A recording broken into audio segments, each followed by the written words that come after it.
नमस्कार, Mithilanchal news network में आपका स्वागत है। मैं हूं सत्येंद्र सिंह, हाजिर हूं आज के अपडेट के साथ।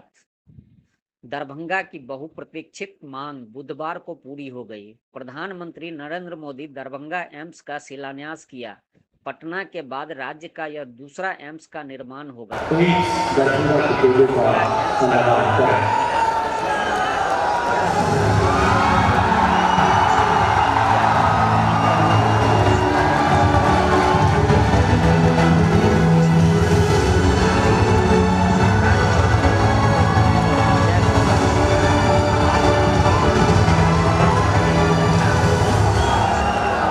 जायसवाल, सांसद संजय झा और गोपाल जी ठाकुर के अलावा राज्य के प्रमुख नेतागण उपस्थित थे।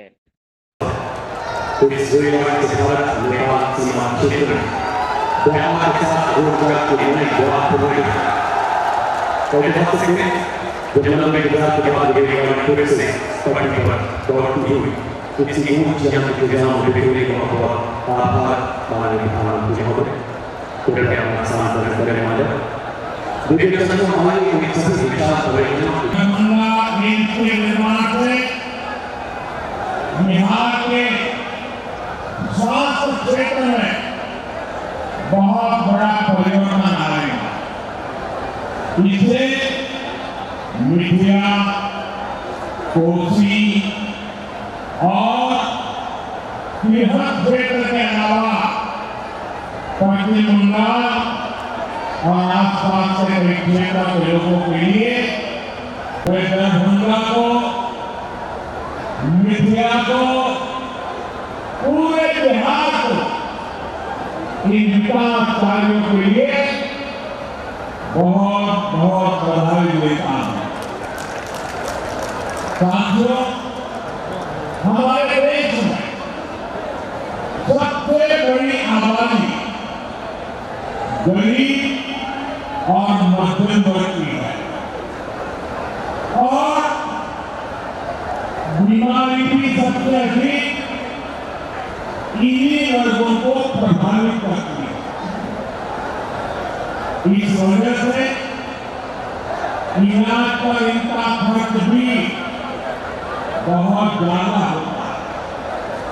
हम सब उसी पृष्ठभूमि में गरीब और सामान्य परिवारों से निकले, इसलिए घर में कोई गंभीर बीमार पड़ता है तो कैसे पूरा घर संकट में आ जाता है। हम इस चिंता को भली भांति समझते हैं और पहले के दौर में स्थितियां भी बहुत कठिन हुआ करती, अस्पताल बहुत ही कम थे, डॉक्टरों की संख्या बहुत ही कम थी, दवाइयां बहुत महंगी थी, बीमारी की जांच का कोई ठिकाना नहीं था और सरकारें सिर्फ वादों और दावों में उलझी रहती। यहाँ बिहार में जब तक नीतीश जी सरकार में नहीं आए तब तक गरीबों की चिंता को लेकर कोई गंभीरता ही नहीं थी। गरीब के पास चुपचाप बीमारी सहने के अलावा और कोई चारा नहीं था। ऐसी स्थिति में हमारा देश कैसे आगे बढ़ता, इसलिए पुरानी सोच और अप्रोच दोनों बदला। साथियों, हमारी सरकार देश में स्वास्थ्य को लेकर होलिस्टिक अप्रोच के साथ काम कर रहे हैं। हमारा पहला कदम, हमारा फोकस बीमारी से बचाव पर, दूसरा फोकस बीमारी की सही तरीके से जांच पर, तीसरा फोकस है लोगों को मुफ्त और सस्ता इलाज मिले और सस्ती दवाएं मिले। हमारा चौथा फोकस है छोटे शहरों में भी इलाज की बेहतरीन सुविधाएं पहुंचाना, देश में डॉक्टरों की कमी को दूर करना। और हमारा पांचवा फोकस है स्वास्थ्य सेवाओं में टेक्नोलॉजी का विस्तार करना।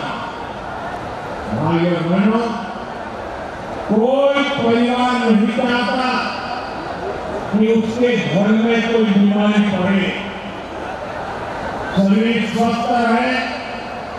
इसके लिए योग, आयुर्वेद, पोषक खान पान का महत्व लोगों को बताया जा रहा है। फिट इंडिया मूवमेंट चलाया जा रहा है। ज्यादातर सामान्य बीमारियों की वजह गंदगी, दूषित खान पान, खराब जीवन शैली होती है। इसलिए स्वच्छ भारत अभियान हर घर शौचालय, नल से जल जैसे अभियान चलाए जा रहे हैं। ऐसे आयोजनों से शहर तो स्वच्छ बनता ही है, बीमारियां फैलने की गुंजाइश भी कम होती है। और मुझे पता चला कि दरभंगा के कार्यक्रम की बात होने के बाद यहाँ हमारे मुख्य सचिव जी ने उन्होंने नेतृत्व किया और दरभंगा में सफाई का अभियान पूरे मिलता है। मैं उनका और बिहार सरकार के सभी कर्मचारियों का और दरभंगा के नागरिकों का इस स्वच्छता अभियान को ताकत देने के लिए हृदय से आभार व्यक्त करता हूँ। और मैं चाहूंगा कि आगे 5-10 दिन भी इस कार्यक्रम को और तेजी से चलाया जाए। साथियों, ज्यादातर बीमारियों का अगर समय रहते इलाज शुरू कर दिया जाए तो उन्हें गंभीर होने से रोका जा सकता है। लेकिन नवीनी जांच की वजह से अक्सर लोग बीमारी के बारे में जान ही नहीं पाते। इसलिए हमने देश भर में 1.5 लाख से ज्यादा आयुष्मान आरोग्य मंदिर बनाए। इससे कैंसर, डायबिटीज जैसी अनेक बीमारियों के बारे में शुरू में ही पता लग सकता है। साथियों, आयुष्मान भारत योजना से अब तक देश में 4 करोड़ से अधिक गरीब मरीजों का इलाज हो चुका है। अगर आयुष्मान भारत योजना न होती तो इनमें से ज्यादातर लोग अस्पताल में भर्ती ही नहीं हो पाते। मुझे इस बात का संतोष है कि इनके जीवन की बहुत बड़ी चिंता एनडीए सरकार की योजना से दूर हुई और इन गरीबों का इलाज सरकारी अस्पतालों के साथ ही प्राइवेट अस्पतालों में भी हुआ। आयुष्मान योजना से करोड़ों परिवारों को करीब 1.25 लाख करोड़ रुपए की बचत हुई। इस आयुष्मान योजना के दायरे में लाया जाए। मैंने अपनी ये गारंटी पूरी कर दी है। बिहार में भी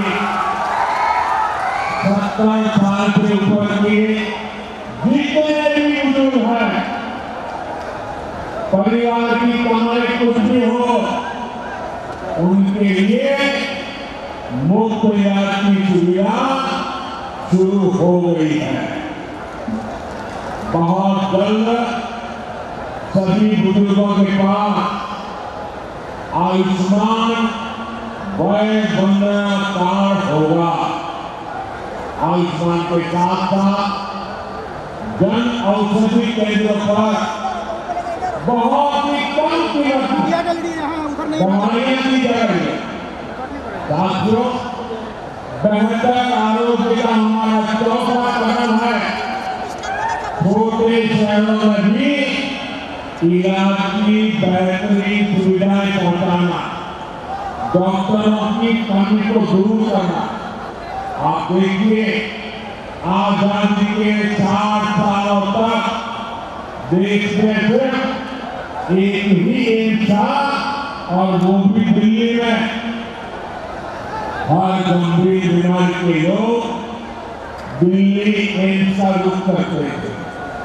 कांग्रेस की सरकार के समय जो 4-5 एम्स और बनाने की घोषणा हुई, उनमें कभी ठीक से इलाज नहीं शुरू हो पाया।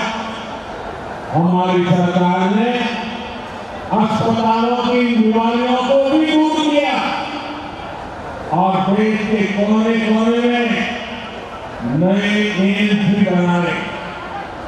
आज देश भर में करीब 2 दर्जन एम्स है।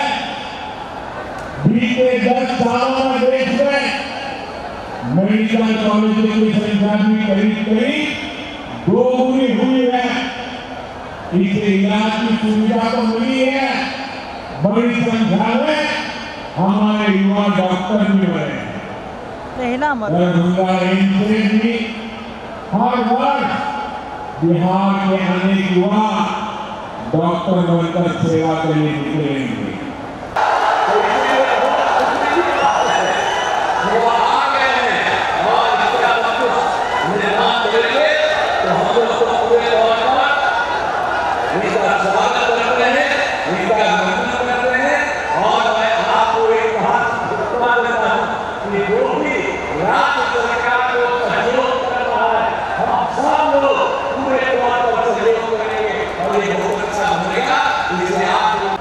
इस वर्ष के बजट में हमने बिहार की बाढ़ की समस्या से निपटने के लिए एक विस्तृत प्लान घोषित किया।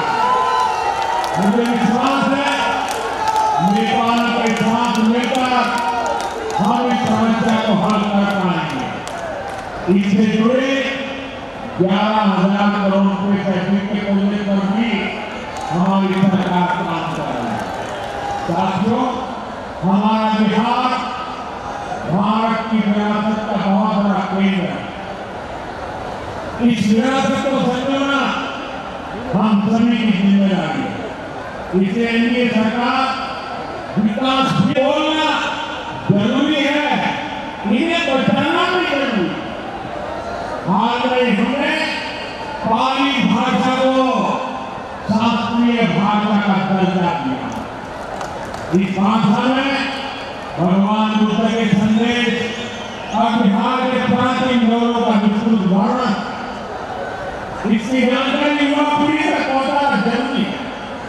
और मैं आपको याद दिलाना चाहूंगा, एनडीए सरकार ही है जिसने मैथिली भाषा को संविधान की 5वीं अनुसूची में शामिल किया।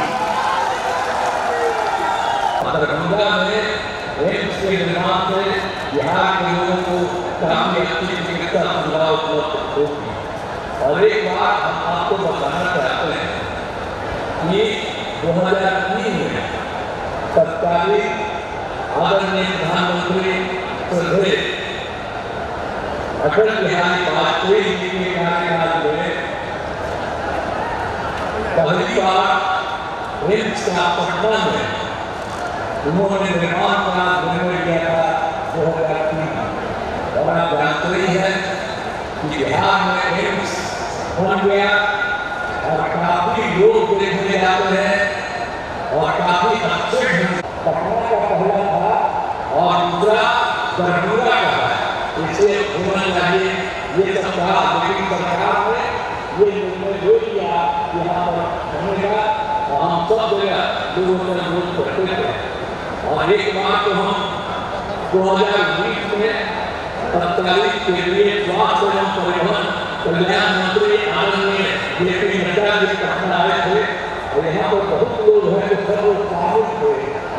जब पटना में जब आए थे लोग तो उस समय भी इनको हमने जो हल्का मरीज में कहा कि आप जल्दी से आप इसको बनवाइए और अच्छा होगा कि यहाँ जो दरभंगा का हो तो दरभंगा में जो एम्स है तो मेडिकल कॉलेज को एम्स के रूप में उसको स्वीकार कर लीजिए कहा।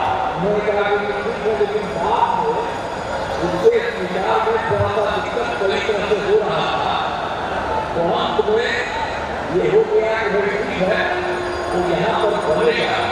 तो आप जानते ही हैं कि हम लोगों ने कहा कि भाई यहाँ नहीं बन रहा है तो कोई जगह पर बनना चाहिए क्योंकि वहीं पर तो दरभंगा मेडिकल कॉलेज के पास तो ये बनना नहीं होगा।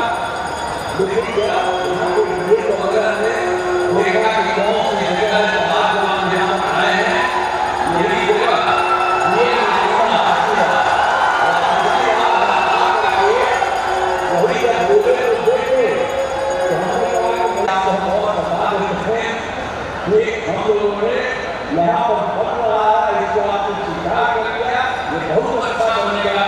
और जो मेडिकल कॉलेज है दरभंगा का उसके बारे में हम लोगों ने तय कर दिया कि उसको विस्तार कर देंगे और 2500 लोगों को इलाज का इंतजाम करने के लिए हमने कर दिया।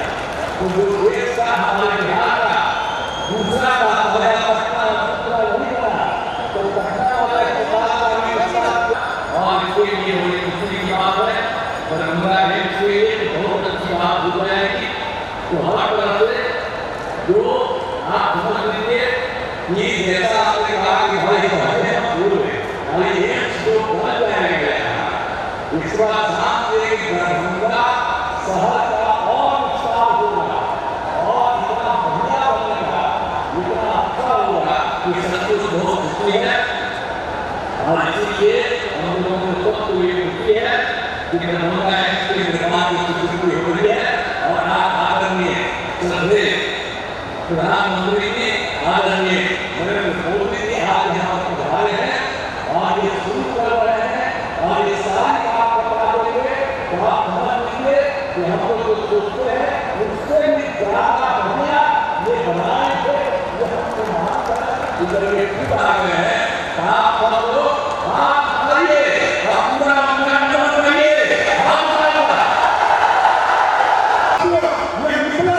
और मिथिला के समाज को जिसने स्थापित किया हो उसका सम्मान बढ़ाना चाहिए। तो जोर से बोलिए ये हमारे रामचंद्र की ये हमारे रामचंद्र की।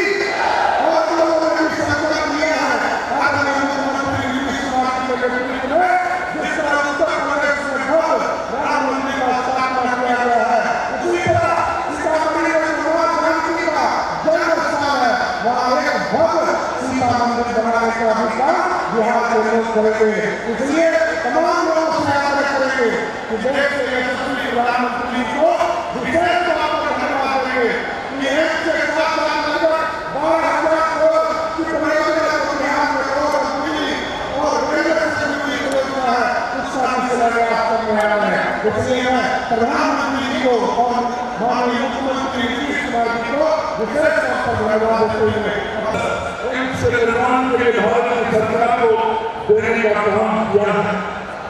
मैं हृदय से आभार व्यक्त करते हुए आदरणीय प्रधानमंत्री जी को बताना चाहता हूँ यहाँ से 60 किलोमीटर की दूरी पर ही बिहार का सबसे बड़ा कैंसर हॉस्पिटल बन रहा है जो अगले मार्च के महीने में लगभग 450 करोड़ रुपए की लागत से हॉस्पिटल बन रहा है। भारत सरकार और बिहार सरकार दोनों सरकार के सहयोग से वो कैंसर हॉस्पिटल अगले से आने को उठाने का कार्य कर रही है जो उसी का उदाहरण है। बिहार में दो एम्स खुल जा रहे हैं जहाँ पटना में एक एम्स हो रही रामचंद्र की धरती पर भी एक एम्स है। इस तरह याद कीजिए कि दिल्ली में दिनों दिन तक आने लगा फिर हम लोगों को डॉक्टर से मिलने का इंतजार करना पड़ता है।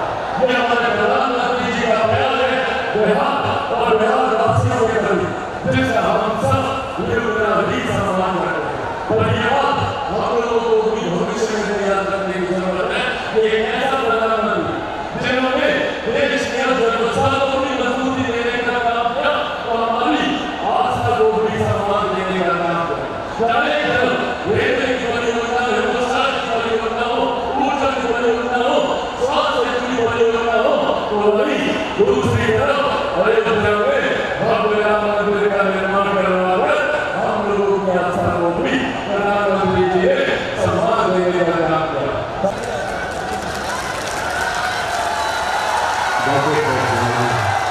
हमारी गांव से वाकिफ है, हमारी गांव से